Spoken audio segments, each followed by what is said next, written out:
There are three things that happen to real estate investors when they start their real estate business. And it even happens over time if you're a seasoned real estate investor as well.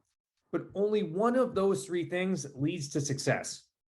See, we've been seeing this happen with students in real estate investors for many years now, but it wasn't until we stumbled across the book, The Coffee Bean by John Gordon and Damon West. See, I'm not going to explain the entire book, but I'm going to give you some context from that book first, and then I'm going to relate it to the real estate investors and how we've seen this play out. Because my goal for you by watching this video is you're going to end up along that one path to success. See, Damon West explains that he made a bad decision in life and he ends up going to prison. And he meets this mentor of his that explains how to handle prison. And when we look at how he ends up handling prison, it's the same way of entering into a business of real estate investing. Real estate investing is not easy. It can be very simple and you can be very successful in it as long as you end up being this one path. So in The Coffee Bean, the mentor explains, hey, look, Damon, when you go to prison, there's going to be one of three things that happen to you. He said, think of prison as a boiling pot of water. When you have a boiling pot of water, when you go ahead and you add an egg to that boiling pot of water, it gets hard. See, when you go ahead and you go into prison, you are put in an environment of boiling hot water. So if you turn into an egg, you become hard. Now, when you're hard, it's hard for people to love you. You shut down, you put a shell over you where you no longer can accept joy. So coming from a real estate investment space, when you first jump into this business and you start making phone calls to sellers and you try to start creating deals, things can get hard. When you consistently are getting no's, when you're consistently having the door slammed in your face, when you're getting to the finish line and aren't able to close a deal. I've seen too many real estate investors get to this space and then completely shut off and then walk away and quit.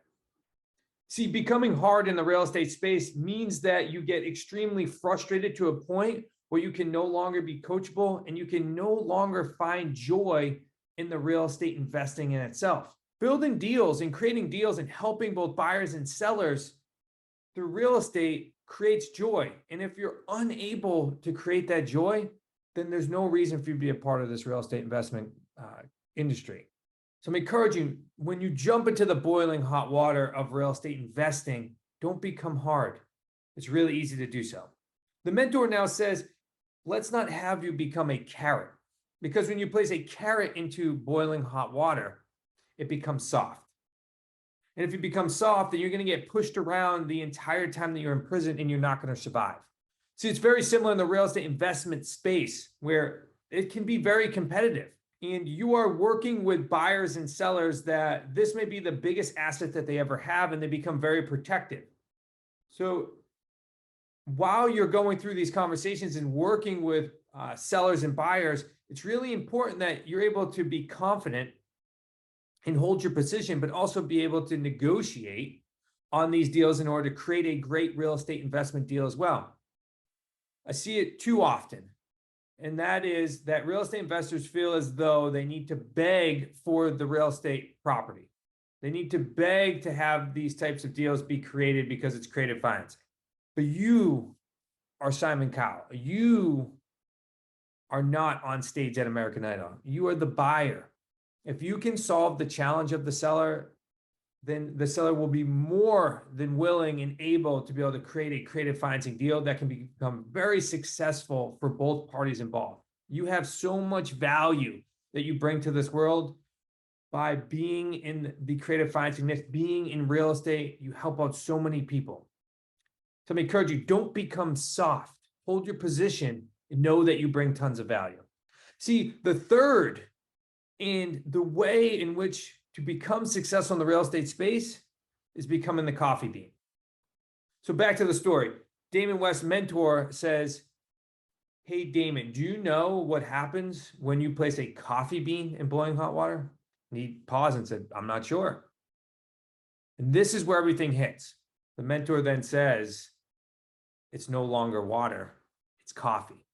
Being a coffee bean is about changing the environment around you. It's about being a problem solver. It's about providing solutions to people.